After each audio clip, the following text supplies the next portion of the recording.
Zito. I'm here. Councilman Dunn. Here. Deputy Supervisor Gooseby. Here. Councilwoman Miller. Present. Councilman Muscarella. Here. Councilman Criscarini, please lead us in the Pledge of Allegiance. Please place your hand over your heart. I pledge allegiance To the flag of the United States of America and to the republic for which it stands, one nation, under God, indivisible, with liberty and justice for all. Before you stand, if you'd all please take a moment to remember the lives you lost on September 11th, 2001. Councilman? Also, Supervisor, if everyone could please keep in their prayers, since the last board meeting, the Island Park Fire Department suffered its first line-of-duty death with ex-captain and now honorary chief Michael Fisher. If you could please keep him and his family in your prayers. Thank you. Thank you all.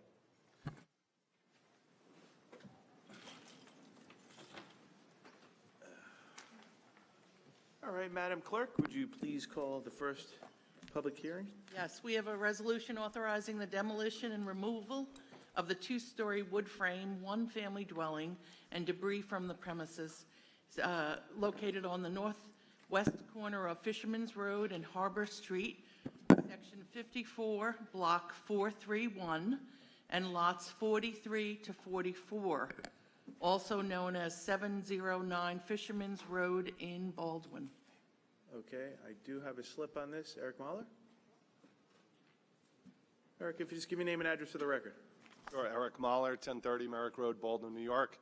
I'm speaking on behalf of against this resolution. It took me 3.5 years to be able to purchase this property. I just closed 2 weeks ago on it. I hired Mark Anthony and Associates to be able to hire draft plans, et cetera, for what I envisioned for this property. I made a notification about 2 weeks ago to the town of Hempstead, unfortunately to no avail to the building department, but Mark Anthony Architects will be drafting the structure, et cetera, what I plan on doing with the subdivision and maintaining the property. They're drafting it in approximately 2 weeks, and any actions that the town of Hempstead may take, I ask you to halt. All right, Mr. Mahler, I know I have my building commissioner here.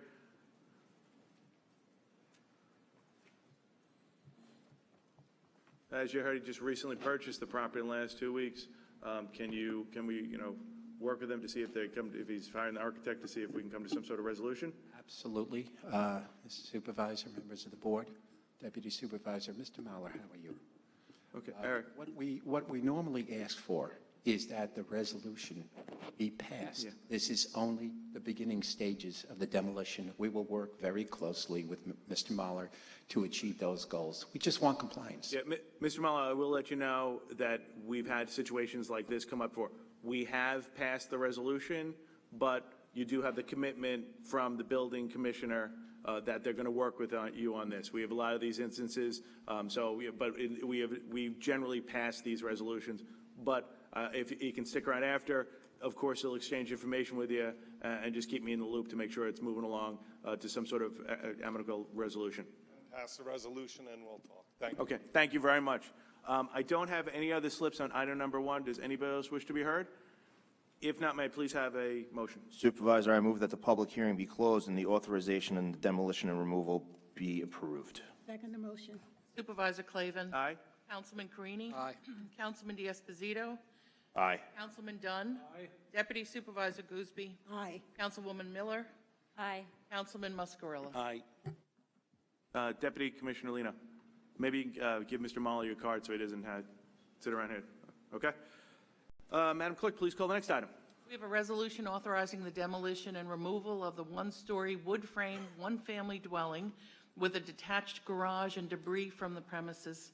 The said premises are located on the north side of Sunnybrook Drive, 216 feet east of West Sunnybrook Drive, Section 54, Block 498, and lots 12, also known as 511 Sunnybrook Drive in Oceanside. Okay, any member of the board wish to be heard on this? I do not have any slips. Anybody who did not sign in wishes to be heard on item number 2? If not, may I please have a motion? Supervisor, I move that the public hearing be closed and the authorization of demolition and removal be approved. Second. Supervisor Clavin. Aye. Councilman Carini. Councilman D'Esposito. Aye. Councilman Dunn. Aye. Deputy Supervisor Gooseby. Aye. Councilwoman Miller. Aye. Councilman Muscarella. Aye. Madam Clerk, please call the next item. We have a proposed local law regarding regulations and restrictions to limit parking in Oceanside and Wantagh. Any member of the board wish to be heard?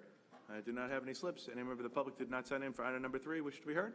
If not, may I please have a motion? Supervisor, I move that the public hearing be closed and the local law be adopted. Second. Supervisor Clavin. Aye. Councilman Carini. Councilman D'Esposito. Aye. Councilman Dunn. Aye. Deputy Supervisor Gooseby. Aye. Councilwoman Miller. Aye. Councilman Muscarella. Aye. Madam Clerk, please call the next item. We have a proposed local law regarding parking or standing prohibitions near Lawrence, Merrick, Oceanside, and Rockville Center. Any member of the board wish to be heard? If not, I do not have any slips on item number 4. A member of the public did not sign in and wishes to be heard on item number 4. If not, may I please have a motion? I move the public hearing be closed and the board adopt the item. Second motion. Supervisor Clavin. Aye. Councilman Carini. Aye. Councilman D'Esposito. Aye. Councilman Dunn. Aye. Deputy Supervisor Gooseby. Aye. Councilwoman Miller. Aye. Councilman Muscarella. Aye. Madam Clerk, please call the next item. We have a proposed local law regarding arterial stops in Merrick and West Hempstead. Okay, any member of the board wish to be heard on this? I don't have any slips. Does anybody wish to be heard that did not sign in for item number 5? If not, may I please have a motion? I make a motion that it be closed and adopted. Second. Supervisor Clavin. Aye. Councilman Carini. Aye. Councilman D'Esposito. Aye. Councilman Dunn. Aye. Deputy Supervisor Gooseby. Aye. Councilwoman Miller. Aye. Councilman Muscarella. Aye. Madam Clerk, please call the next item. We have a proposed handicap parking on public streets in Elmont and Uniondale. Okay, a member of the board want to be heard? Don't have any slips. Anybody who did not sign in and wishes to be heard on item number 6? If not, may I please have a motion? I make the motion that it be closed and adopted. Second motion. Supervisor Clavin. Aye. Councilman Carini. Aye. Councilman D'Esposito. Aye. Councilman Dunn. Aye. Deputy Supervisor Gooseby. Aye. Councilwoman Miller. Aye. Councilman Muscarella. Aye. Madam Clerk, please call the next item.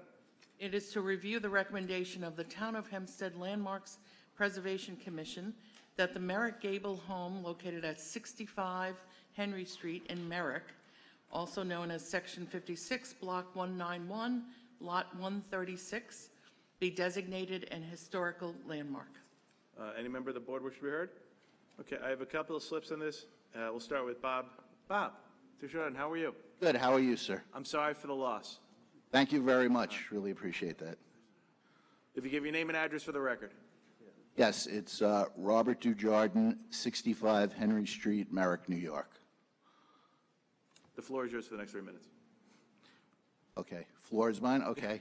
Well, I just want to say that I think it's very important that our home be given landmark status. The Gables are a very unique community. They were conceived as a California-style development in the midst of Long Island. I don't know if you know a little bit about the history, but it was originally perceived as a movie colony because back in the 20s, there was a movie studio in Astoria, Queens, and it was intended that it would be sort of like a second Hollywood, and that's why the homes were made to mimic the California style with the stucco and the gable roofs. And unfortunately, the movie colony aspect didn't really come about because of the Great Depression. This development was built around 1928. As you know, the Depression hit in 29. But it's a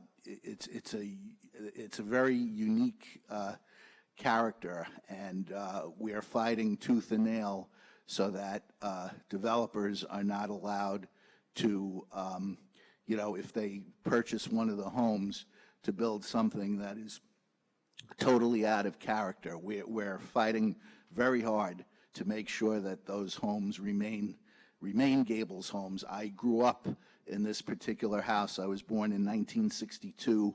My parents purchased the house in 1955. So I've lived there my entire 60 years. I got married in 2010. Here's my wife, Priscilla, right here. And she's lived there with me since we've been married. And just last year, we had a newborn baby daughter. And our hope is to see her grow up in this house and in this community, which is quite unique. People who visit it are awe-stricken by the unique character of it. And we are fighting tooth and nail to preserve that character, and we will do whatever it takes. And this obviously is the first step toward that. Priscilla, I don't know if you want to say a few words. Thank you. You've done very well. Thank you. Thank you for. Hey, Priscilla, if you just pull the mic down, just give your name and address. We'll call you right now. Thank Priscilla. you for your attention. Priscilla Dujardin, 65 Henry Street. And my husband, again, he reiterates everything that we believe in the character of the home. And since I've lived there, just making it a home and being part of the community and having our daughter grow up there and being a part of the community and preserving the character of the neighborhood. Excellent. Thank you both for coming down and speaking in support of it. Rob, it is good to see you. It's been a long time, and it's funny. Nancy, my wife, who you've known 30-plus years, we were just talking about you the other day. But I'm delighted you came down and are speaking for it. It's a beautiful area. Councilman Carini, it represents the area, and he'll tell you the people down there are passionate about preserving the beauty of it. So you have a wonderful advocate in him and all the board. So thank you both for coming in, and nice to see the both of you. Best to Nancy. I promise you I will. Thanks, Bob. Bye, Priscilla. I don't have any other slips on item number 7. Is there anybody who did not sign in and wishes to be heard on it? If not, may I please have a motion? I'm going to make the motion that we adopt the item, and before we do, I just want to thank the Eric Gables Association. They've been working very hard with the community. I believe up to date now in the last 3 years, we've probably passed about 25 to 30 of these houses, and these are great historic monuments that we're going to be keeping, and it really does keep to the character of the neighborhood. So I move we adopt the item. I second Councilman Carini's motion. Supervisor Clavin. Proudly aye. Councilman Carini. Aye. Councilman Diaz-Bazito. Aye. Councilman Dunn. Aye. Deputy Supervisor Gooseby. Yes. Councilwoman Miller. Aye. Councilman Muscarella. Aye. Thank you both. Congratulations to you. And Madam Clerk, would you please call the next item? To review the recommendation of the Town of Hempstead Landmarks Preservation Commission that the Merrick Gable home located at 127 Fox Boulevard in Merrick be designated a historic landmark. Okay. Any member of the board wish to be heard on this?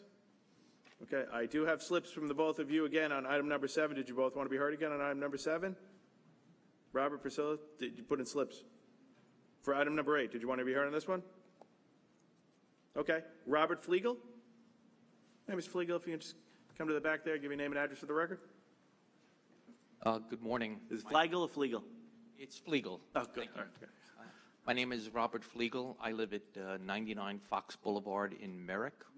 I just wanted to thank the board for considering this issue and respectfully request that they follow the recommendation of their Town Landmark Committee and pass 127 Fox as a historic landmark. Okay. Thank you. Thank you very, very much, and thanks for coming in for your advocacy. I don't have any other slips on item number 8. Does anybody wish to be heard on item number 8? If not, might I please have a motion? I have a motion that we adopt the item. Second. Supervisor Clavin. Aye. Councilman Carini. Aye. Councilman Diaz-Bazito. Aye. Councilman Dunn. Aye. Deputy Supervisor Gooseby. Aye. Councilwoman Miller. Aye. Councilman Muscarella. Aye. Thank you again for coming in, and both have been passed by the town board. Good seeing everybody. Madam Clerk, would you please call the next item? We are to review the recommendation of the Town of Hempstead Landmarks Preservation Commission that the Jackson 2 home located at 1419 Wantaw Avenue in Wantaw be designated a historical landmark. Okay, any member of the board wish to be heard on this? Okay, I do not have any slips. Any member of the public wish to be heard on item number 9 that did not sign in? If not, may I please have a motion? I move the public hearing be closed and the board adopt the item. Second. Supervisor Clavin. Aye. Councilman Carini. Aye. Councilman Diaz-Pozito. Aye. Councilman Dunn. Deputy Supervisor Gooseby. Aye. Councilwoman Miller. Aye. Councilman Muscarella. Aye. Madam Clerk, please call the next item. We have the application of 2798 Merrick LLC to modify an existing GSS and improve the property by repositioning the 6 gas dispensing pumps, adding a 77.6-foot by 24-foot pump island canopy, converting a portion of the existing building into a 742-foot convenience store and 3-bay vehicle service station, adding signage, landscaping, paving, and associated site improvements at the premises located in Belmore. Okay. If you identify yourself for the record. Good morning. For the applicant, Matthew Ingber of Brown, Altman, and DeLeo, 538 Broad Hollow Road, Melville, New York, 11747. With me this morning is Chris Tartaglia of High Point Engineering, our project engineer, who's available to answer any site-related questions that the board or public may have. We're here today for the application of 2798 Merrick LLC to include the existing gasoline station in the town's GSS district, to amend the site plan, as well as for area and sign variance relief. Specifically, the application seeks to reposition the 6 fueling pumps, add a fueling canopy over the gas pumps, convert a portion of the existing building into a 742 square foot convenience store, along with an ADA compliant restroom, and as well as maintain 3 of the auto repair bays. Currently, there are 4 bays. Just as a housekeeping item, the public mailing and posting was performed in accordance with the town code and submitted to the town clerk's office prior to this morning's hearing. For background, the property is located at 2798 Merrick Road in Belmore and is situated at the southwest corner of Merrick Road and Belmore Avenue and is zoned in the Business X zoning district.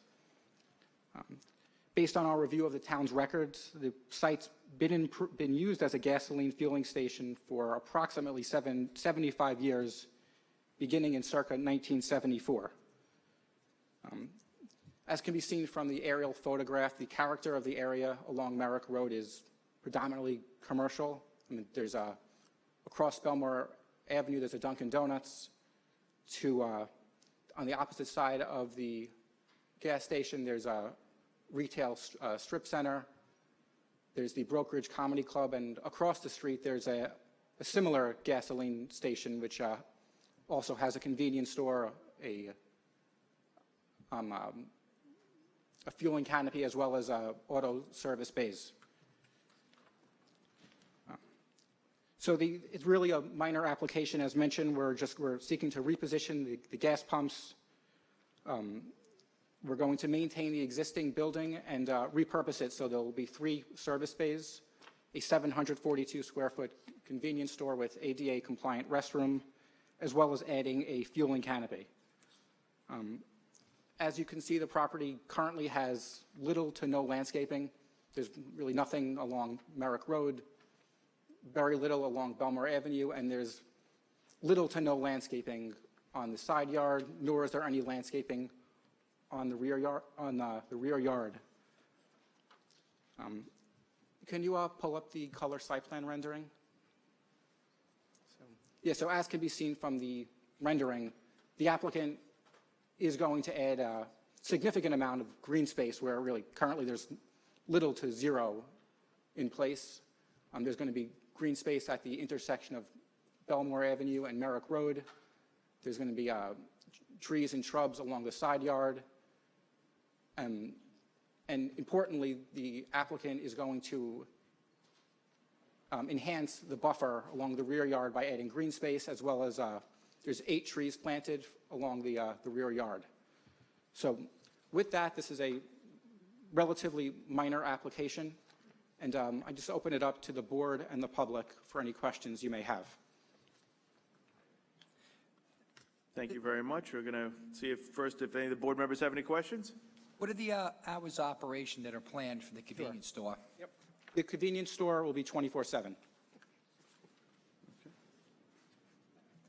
There's only a couple houses I see surrounding. Have you reached out to the neighbors? Any concerns? We didn't reach out, other than the public mailing, and we haven't received any comments from the public. Okay, thank you. Okay. Let me see. I do not have any slips from anybody in the public. Anybody did not sign in item number 10 that wishes to be heard on this? Okay, then we appreciate the presentation, and I'll make a motion for the board.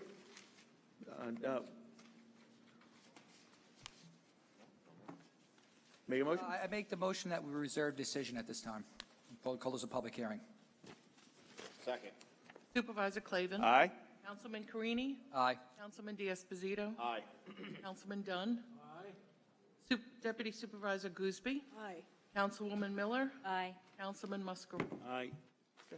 Thank you very much for your presentation. Have a great day.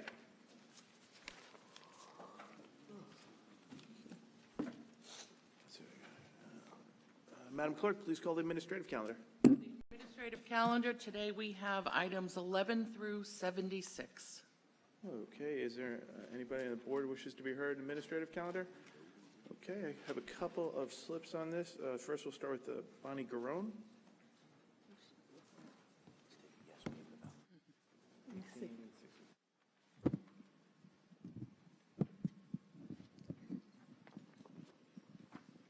Good morning, Bonnie Garone, Rockville Center. My first question is on item 18. Are these new districts?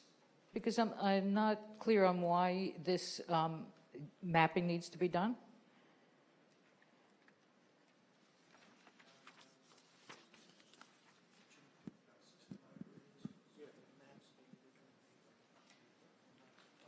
Oh, there we go. Maybe identify yourself. Supervisor, members of the board, Rich Regina, Town Attorney's Office. These are not new library funding districts. They've all existed for more than 20 years. Then why now do they need to be remapped? Under state law, the town of Hempstead runs their every 5-year elections. The Board of Elections maintains a voter database for those districts, but we discovered last year that their list was not 100% accurate. In order to improve that accuracy, we're going to create a digital map to give them to match addresses into the district. And have you talked with the board about whether that's what they need? Yes, that's exactly why we prepared the item for the board. Okay, thank you. Thank you, Mr. Regina, and thank you for doing the work of the Nassau County Board of Elections. That's very funny. On item 64, which is the set of agreements, the opt-in agreements for school districts to join the school bus stop arm enforcement program, I think all of them asked for installation to begin as soon as possible, so I assume that will happen once this resolution is approved and the agreements are signed by the town. Do you have any idea when the program itself will actually go into effect? Mr. Regina, if you can bat up again. Sure. The town board adopted the local law, I believe, in February of this past year. Over the several months, the town, with the assistance of our vendor, Bus Patrol, has been speaking with the school districts. In the last, I'm going to say 2 months, almost all of the school districts in the town of Hempstead have opted in to the program we adopted in February. Our vendor, Bus Patrol, has been working with various people in those school districts regarding equipping the buses once the town board authorized the agreements as well. So upon the authorization of the agreements will be in effect. There is in our code a 30-day grace period so that from the time the cameras go live, drivers are going to get a warning that you would be in violation, and approximately in a month, they'll all be fully live. So my question actually was, when do you think it will go into effect? In other words, when the... I think you just said that we already started the process. There's going to be a grace period of 30 days, so 30 days is really kind of the answer you just gave. Yes. Okay. Wait a minute. You said that installation has not yet begun, and that will begin after this is No, I signed. think installation has begun.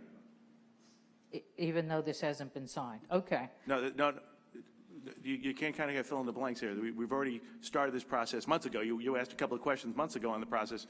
We worked with Bus Patrol very diligently, and the school districts, and they have actually started the implementation of it. Okay, but my point was you haven't yet signed the agreements with the schools. But be that as it may, if we believe this is going to go into effect in approximately 30 days, has the town hired the enforcement technician that's referred to in all these agreements? If I remember correctly, and somebody will rectify this. Mr. Supervisor, Yep. we have people in our office. There you go. In the town attorney's office that are going to handle that. Okay. I see, so no new hiring is necessary? And actually, the fees for their work will be paid by Bus Patrol. So it's, those specific employees are town employees that are already working, and their work while on Bus Patrol will be paid by Bus Patrol. Okay, so no additional hiring. I see, thank you. On item 36, this is an agreement with iHeartMedia to do outreach, job, and training materials development services. And there was an RFP published, and can someone tell me where that was published? If you would identify yourself, kind sir. Yes, good morning. Eric Millette, Town of Hempstead, DOOR, Commissioner, Supervisor, Town Board members, Deputy Supervisor. It was published in the papers. What papers? I'm not sure. I believe whatever the local papers are, I think Newsday, I'm not really sure. I have to check. Okay, and there was only, excuse me, there was only one proposal received from this vendor, iHeartMedia? Yes, iHeart. It's for outreach. It's to let the public know a lot of the programs that we have to offer throughout the town of Hempstead. So we advertised in the newspapers for years, and so now we're trying to do more outreach through, radio, and we've been getting a lot of responses through our radio. Yeah, and last year you held one of the successful things was the job fair. That's correct. Right, and which was great. We teamed up with, I think it was Village of Freeport. Village of Freeport, that's on the 15th. Yeah. And so it's being advertised. All of the things that we provide, great services, now we're doing it through the radio. Okay, and that's what iHeartMedia will be doing? That's correct, yes. So why is the title Outreach, Job, and Training Materials Development Services? What materials are they developing? The reason for that is they will tell or advertise all of the things that we offer. We offer training, we offer education, career opportunities. So they have all of this information, and on the commercials, they will advertise what we do at DOOR. Great, thank you. You're welcome.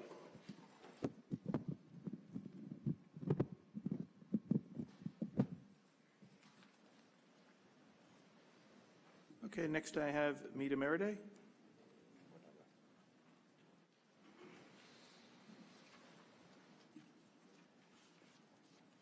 Morning, you give your name and address for the record. Thank you.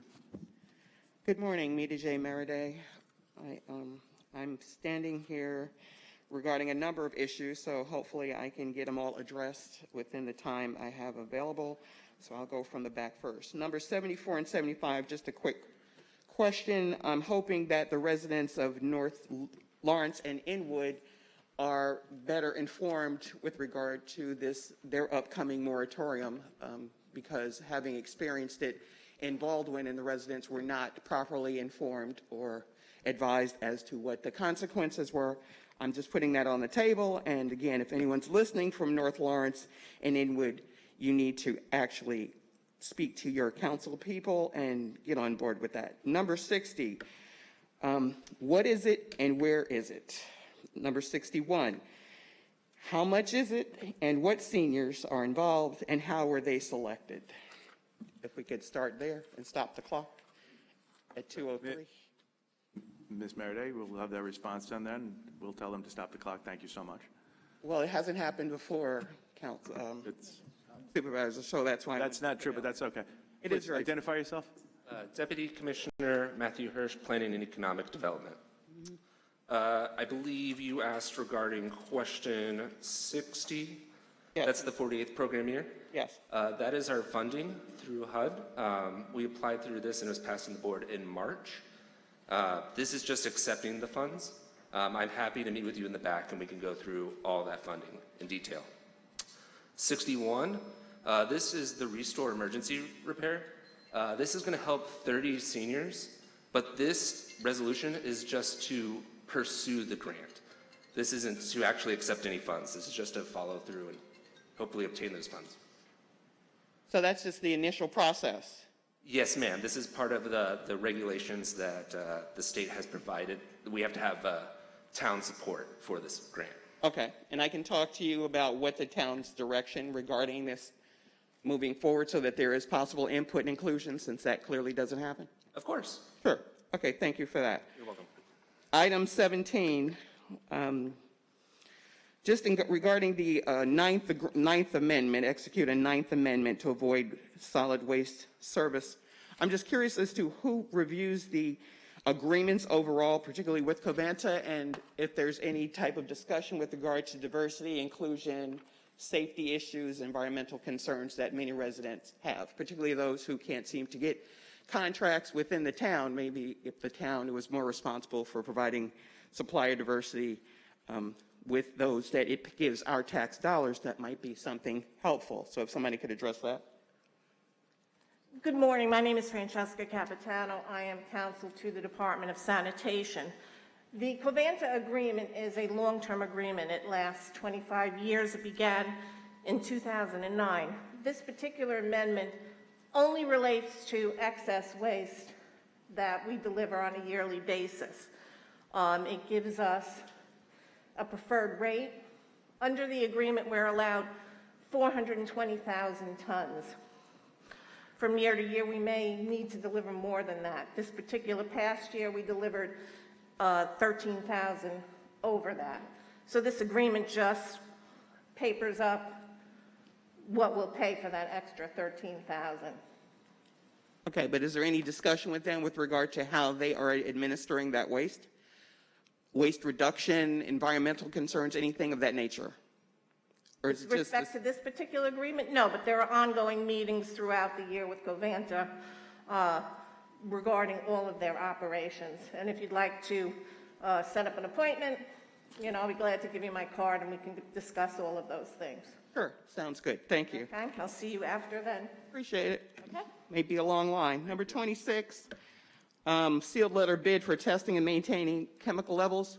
Who gets the report? If there's anything that's adverse, how is that addressed?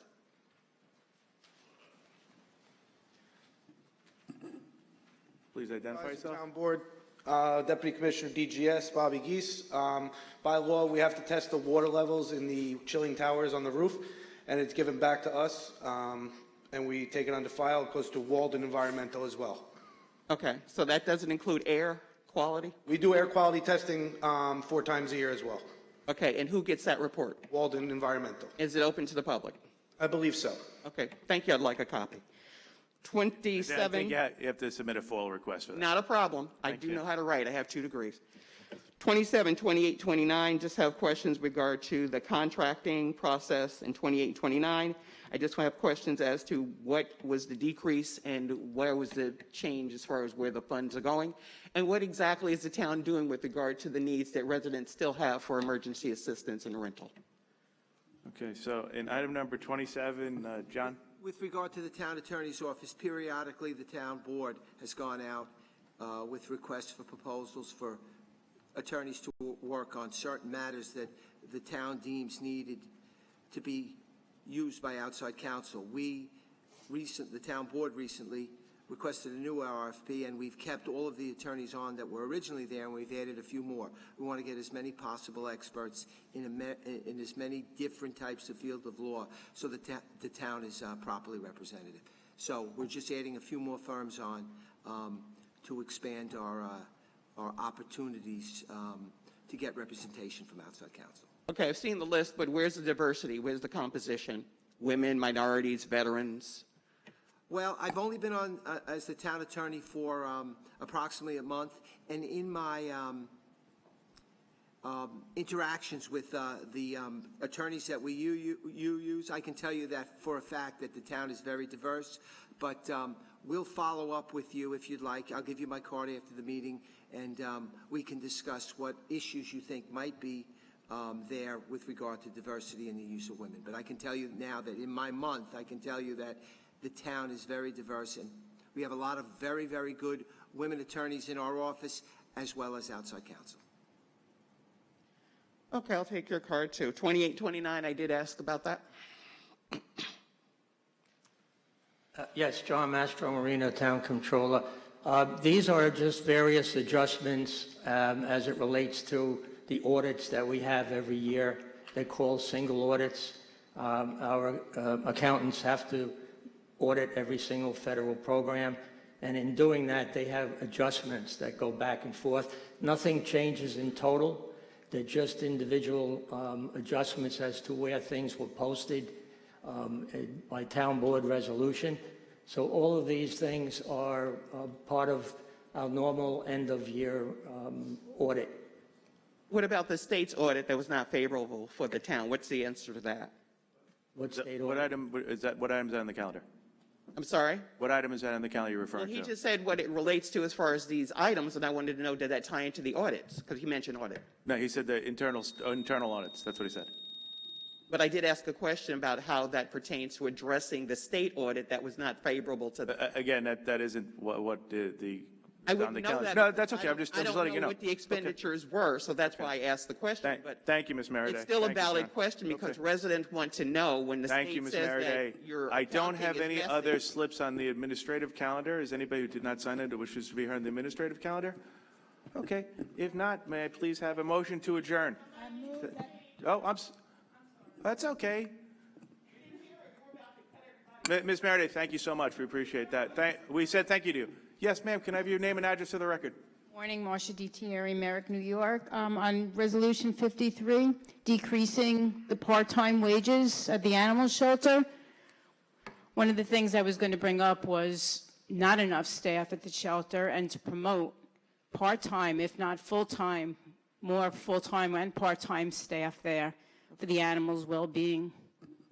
I was wondering why it's being decreased, not increased. Town Controller, Master Marino? Yes, there is a potential over-expenditure in one category for outside veterinary services.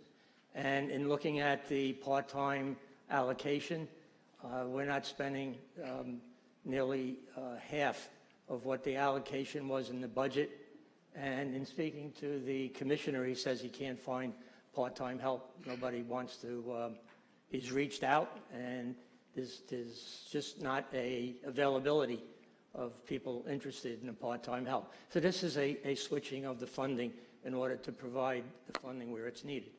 Did anyone consider advertising? I've seen no advertising of any sort for the animal shelter.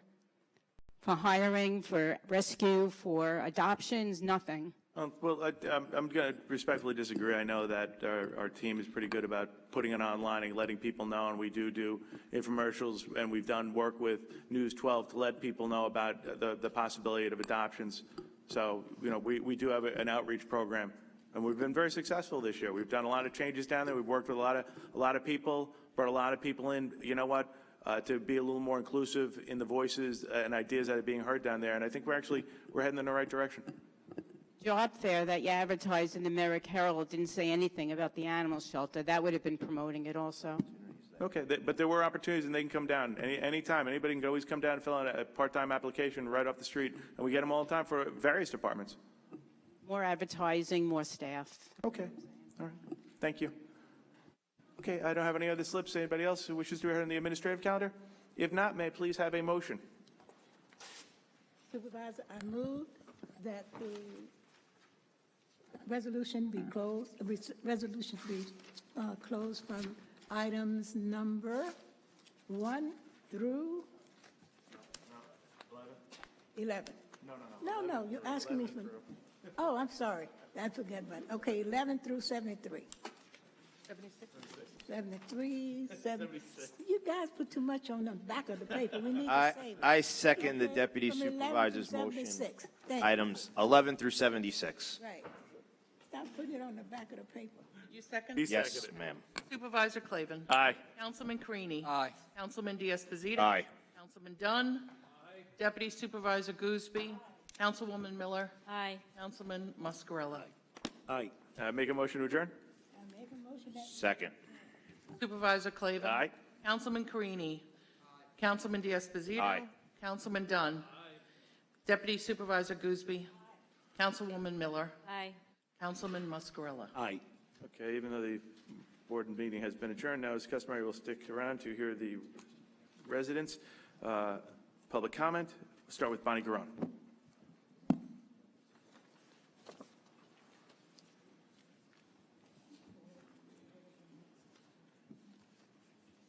Bonnie Garone, Rockville Center.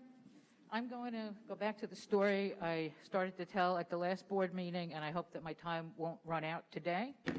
So in my hypothetical, please consider that you of all of you up there have been elected to a school board. And unfortunately, sadly, one of the schools that you're responsible for is doing really badly. The children aren't learning, they're not progressing, and very few of them are able to go on to have successful and happy lives. And it's been that way for many years. There have been years of criticisms and complaints. And you know it's not from lack of funding, because your taxpayers are paying to make this facility one of the best funded on Long Island. The teachers and staff are unhappy. That is, the teachers and staff who actually care about the kids and enjoy working with them. The kids for whom the school exists are miserable and not moving on. And as in any school, you know, it's the principal of the school who runs it and who sets the tone, sets the rules and the atmosphere. But the school board president says to you, you don't have to really get involved, I'm going to take care of it. And so he sends in a loyal person to check in at the school from time to time and bring to his attention any individual student situations that are particularly serious. And then they try to resolve those individual problems. And this way it doesn't get much publicity and people don't really know the things that are going on in the school. They also, you see that your school board president isn't making any systemic changes. He's not doing anything transformational. He's not changing the principal who runs the place and the one who has been setting the problematic rules and atmosphere and tone. Now, if you were on this school board, you'd be up in arms and you'd be getting involved to make the changes happen. In this hypothetical, you know I'm describing the town animal shelter. And you know that the principal in this situation is the director of the animal shelter. And I believe each of you, just as elected school board members, as elected representatives, should be getting involved and taking some steps to make the changes that are necessary. And here's something you may not know. Under the town code, section 152-2, the director of the animal shelter works at the pleasure of the town board, okay? It's right in the law that you can either fix his term or he will serve at your pleasure. So you all, in my opinion, need to be getting involved because your constituents care about this, and it's not all up to the school board president. So please, all of you, get involved, and let's solve the shelter problem once and for all. Thank you, Mr. Barone. I appreciate that. Next, I have Stephanie Chase.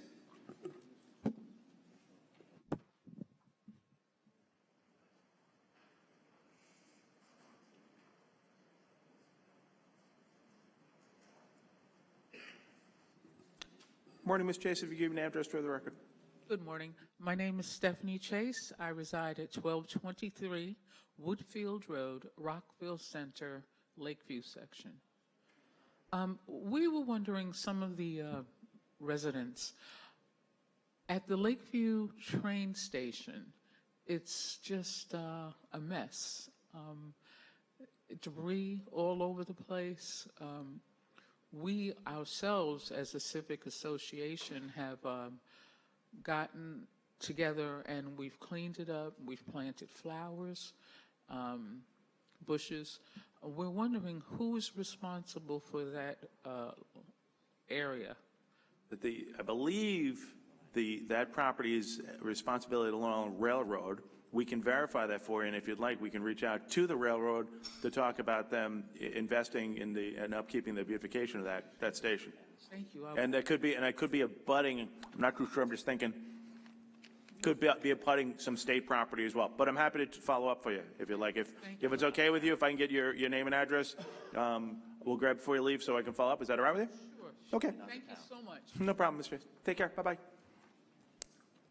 Next, I have Felix Procacci.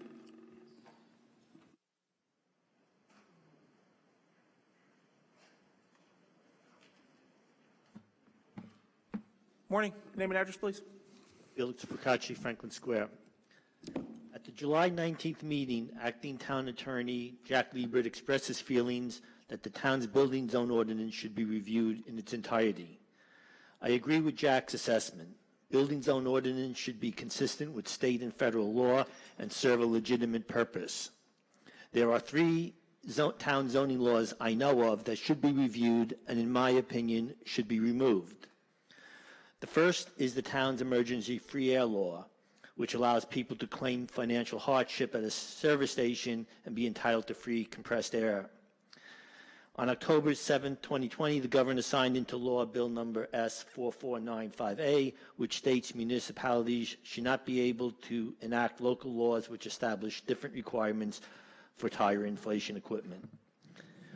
This state law nullifies the town's building zone ordinance 336G3 of Article 33 that mandates gasoline stations provide compressed air at no charges in case of an emergency. The town's ordinance was illegal since its inception in 1978 because zoning law cannot be used to regulate prices and can only address safety concerns regarding land use, not roadways. The second is the town's windows and restaurants law 302Q of Article 31 passed in 2016. Its stated purpose was for public safety, but the law does not describe what safety concerns that is. When the law was passed in 2016, at least 4 board members who voted for this law were citizens of villages, yet none of them advocated for such a law in their village. Either they weren't concerned about public safety of restaurants in their village, or the intent of this law was to serve some other purpose that the board did not want to admit to. The third ordinance is in paragraph 267D3 of Article 27, which allows the BZA to make grants temporary in nature without specifying any specific reason for doing so. For example, in 2016, the BZA gave a 5-year temporary grant to a property in Wantor for a brand new PVC fence without providing any reason as to why this fence permit needed to be reviewed every 5 years. This ordinance is too vague and allows the BZA to abuse its power. For example, the ordinance doesn't give any requirement, doesn't require the BZA to provide a detailed reason to the applicant as to why the board deemed it was necessary to make their grant temporary and not permanent. Thank you. Okay, thanks, Mr. Procacci. We appreciate that. Next I have Ms. Miranda. Ms. Miranda? Okay. Next I have Ms. Meraday. Ms. Meraday? Okay. And next I have Marcia DiTieri. Ms. DiTieri?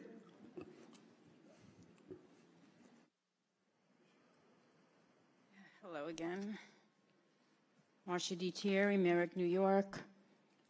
I was actually optimistic when Commissioner Jowitz gave me his business card, assuring that he would keep me in the loop regarding tree preservation in our township. He advised me of his love of nature and knew that the destruction of the environment was serious. That fell short when he attempted to reach him at least 7 times in the past few weeks with no response. Disrespectful, leading to yet more clear cutting of healthy, mature trees.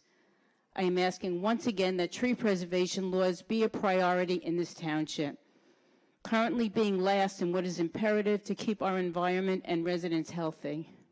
Advertise tree planting options, give out free tree gift cards to seniors, tree incentives to residents, and most importantly, let your constituents know that tree planting is an option and that you care about the future of our township by enacting preservation laws. I am also saddened that the animal shelter's director and commissioner, whose card I was also given, in addition to promises of a better environment for the animals, was not followed up. I've been emailing for the past 2 months and again will not return my phone calls. Little things to enrich the lives of the innocent animals, most of which are locked in antiquated loud cages that you cannot close without slamming.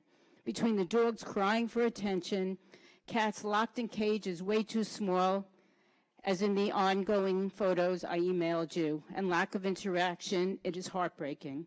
I am requesting that my suggestions aren't just forwarded by the commissioner to someone at the shelter, but acted on.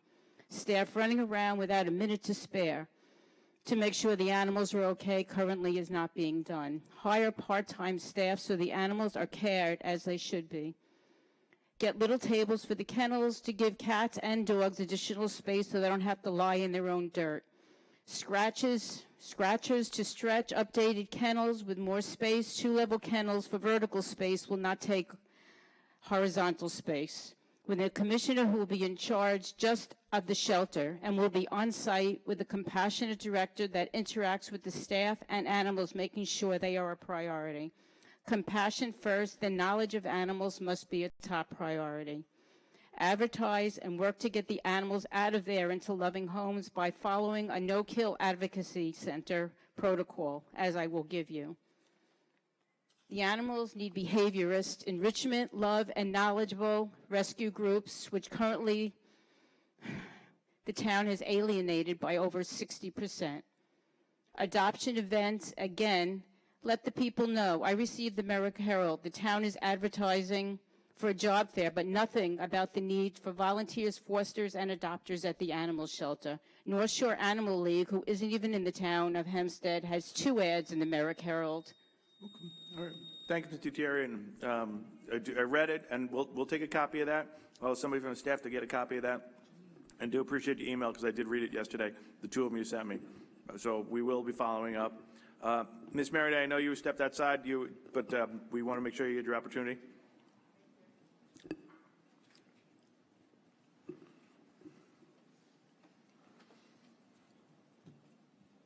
Thank you very much. Good morning, still. Hello? Yeah. Okay, good. Yes. Okay, I just wanted to follow up again with regard to my statement earlier about residents who are reading Newsday and they would like an update on the New York State audit at some point in time to know that our funding is not being wasted or misused. And so many communities are still feeling that they are underserved. Secondly, I do want to acknowledge we have many people who do work very hard for this township, and I don't want anyone to think that I don't appreciate their efforts, because I do. But I will continue as best I can to be a voice for those that are so unconsidered within this municipality. But I do want to acknowledge the hard work of our public safety officers, because they do a tremendous job in supporting and encouraging those who come here. And I definitely appreciate that. And I encourage anyone to, make sure you recognize all of those who stand behind the scenes and stand in support of who we are and what we do, particularly with the tragic anniversary that's coming up. And again, my sincerest sympathies go out to all of those who were impacted by 9/11, including myself. Now, back to the item at hand for the minute and a half I have left. NUMC continues to be either a beacon of hope or a blight on the population. My focus is on it becoming a beacon of hope, particularly for our underserved veterans, since we have so many in this township and the county who could definitely benefit from any type of extended resource there, particularly since the U.S. Senate, in a rare occasion and a bipartisan support of the PAC bill, can generate resources and supports for our veterans that we could utilize with a more advanced format at NUMC. And trust me, I brought this up at Nassau County, but East Meadow and the Medical Center also sits within the township of Hempstead. We can address that from a number of standpoints for our family, friends, and veterans and military family as it pertains to the burn pit, situation, suicides. We just had a recent update in Newsday with regard to our children being impacted by suicides. With COVID, family support, mental health, I am urging all of our elected officials to look into that scenario so that we can bring in federal and state funding to build out the medical center, the underused space, and it is a public hospital, so we have to protect and ensure and expand that. But I think we should look at it first and foremost how we can support the veterans, the military, and our extended community. And I'll take my seat. Thank you. Okay, thank you very much. I don't have any other slips. Anybody who should be heard didn't.